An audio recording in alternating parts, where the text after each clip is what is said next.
अलग विधान भवन पर सियासत लगातार गर्म नजर आ रही है और बयानबाजी का सिलसिला भी लगातार जारी है। जी हां, और बड़ी खबर आपको बता दें, पंजाब कांग्रेस अध्यक्ष राजा वड़िंग ने ट्वीट किया है। ये ट्वीट भी आप देख सकते हैं। हरियाणा को विधानसभा की स्थापना के लिए चंडीगढ़ की जमीन देने पर उन्होंने सवाल उठाए हैं। भगवंत मान पर तंज कसते हुए भी उन्होंने कहा है, बिना किसी विचार विमर्श के हरियाणा को भूमि देने की प्रक्रिया रोकने की उन्होंने बात कही है। प्रक्रिया को रोकने के लिए केंद्र सरकार से संपर्क करें भगवंत। ये बड़ी खबर आपको बता रहे, पंजाब कांग्रेस अध्यक्ष राजा वड़िंग ने ये ट्वीट किया है और सवाल उठाए हैं। तो ये बड़ी खबर आपको हम बता रहे हैं। साथ ही आपको ये जानकारी दे दें, क्योंकि हरियाणा इस समय तैयारी कर रहा है नया विधान भवन बनाने की, और ये कह सकते हैं कि जिस तरीके से इस समय बयानबाजी का सिलसिला दिखाई दे रहा है, एक बार फिर से हरियाणा वर्सेस पंजाब का मुद्दा गर्म होता नजर आ रहा है। तो बड़ी खबर आपको बता रहे, पंजाब कांग्रेस अध्यक्ष राजा वड़िंग ने ट्वीट किया है और आप ये देख भी सकते हैं उनकी ओर से जो ट्वीट किया है। और उन्होंने हरियाणा को विधानसभा की विधान भवन की जमीन को लेकर और विधान भवन को बनाने को लेकर कई सवाल भी यहां पर उठाए हैं, और प्रक्रिया को रोकने के लिए केंद्र सरकार से संपर्क करें भगवान, ये उनकी ओर से कहा गया है। तो उन्होंने क्या ट्वीट किया है ये भी आपको पढ़कर सुना देते हैं। अमित शाह जी सभी हितधारकों, विशेष रूप से पंजाब सरकार के साथ विचार विमर्श की प्रक्रिया को शामिल किए बिना विशेष विधानसभा की स्थापना के लिए हरियाणा को जमीन देकर चंडीगढ़ के बारे में, पंजाब की भावनाओं के बारे में उन्होंने कहा। हरियाणा के लिए अलग विधान भवन का स्वागत है, इसे चंडीगढ़ के बाहर बनाया जाना चाहिए जो विशेष रूप से पंजाब से संबंधित है, और इसे पंजाब को सौंप दिया जाना चाहिए। पंजाब कांग्रेस प्रवक्ता हमारे साथ हर्षप्रीत जुड़ चुके हैं। हर्षप्रीत जी, सबसे पहले स्वागत करते हूं, लेकिन जिस तरीके से हरियाणा को लेकर आपकी नेताओं की बयानबाजी है, ये ट्वीट कह लीजिए जो सामने आ रहे हैं, ये क्या दर्शाना चाहते हैं कि अभी भी हरियाणा को उनके हक से महरूम रखा जाएगा?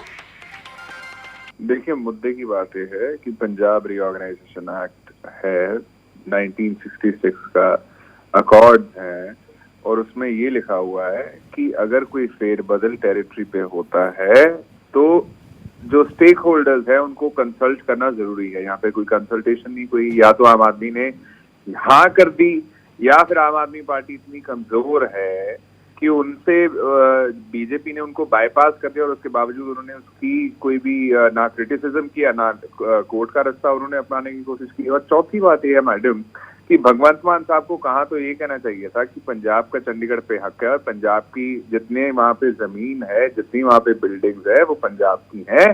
वो ये कह रहे हैं कि हमें भी जमीन दे दीजिए, जिसकी हम आलोचना करते हैं।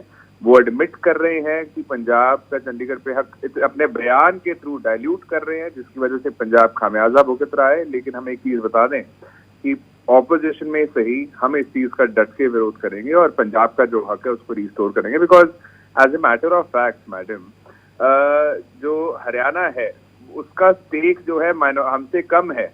हमारा 60% है, उनका 40% है। उसके बावजूद जो है हमें कंसल्ट नहीं किया जाता। और आम आदमी पार्टी जब से आई है, पहले बीबीएमबी इशू हुआ, बीबीएमबी में फेरबदल कर दिए गए, हमारा हक वहां पे छीन लिया गया। फिर सिडको इशू हुआ, फिर सेंट्रल सर्विस रूल्स बदले गए, फिर उसके बाद पंजाब यूनिवर्सिटी इशू हुआ, अब विधानसभा का हो रहा है और हाई कोर्ट का हो रहा है। तो जब से आम आदमी पार्टी आई है, हर्षप्रीत जी, जो हरियाणा के बीजेपी के नेता हैं वो ये कह रहे हैं कि अगर वो विधान भवन बनाने की मांग कर रहे थे या विधान भवन के लिए उन्हें जमीन मिलती है तो ये हरियाणा का हक है, क्योंकि हरियाणा का भी चंडीगढ़ पर हिस्सा है।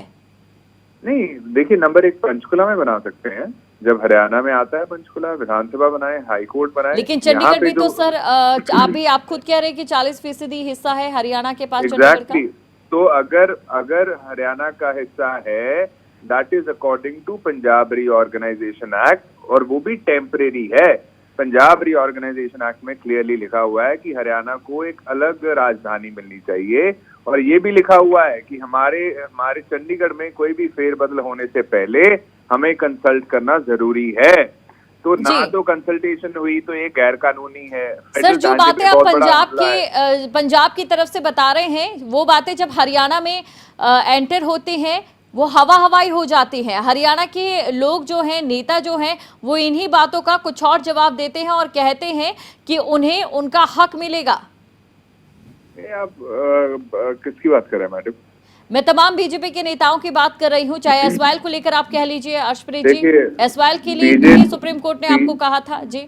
बीजेपी जो है वो पंजाब के साथ एक स्टेप मदरली ट्रीटमेंट करता है, मतरई सलूक करता है, जो कि गलत है। हमारे 8-8 साल से प्रपोजल पेंडिंग है, उसका तो जवाब नहीं देते। हरियाणा ने थोड़े टाइम पहले प्रपोजल भेजा, उसको एक्सेप्ट करके उस जमीन दे दी।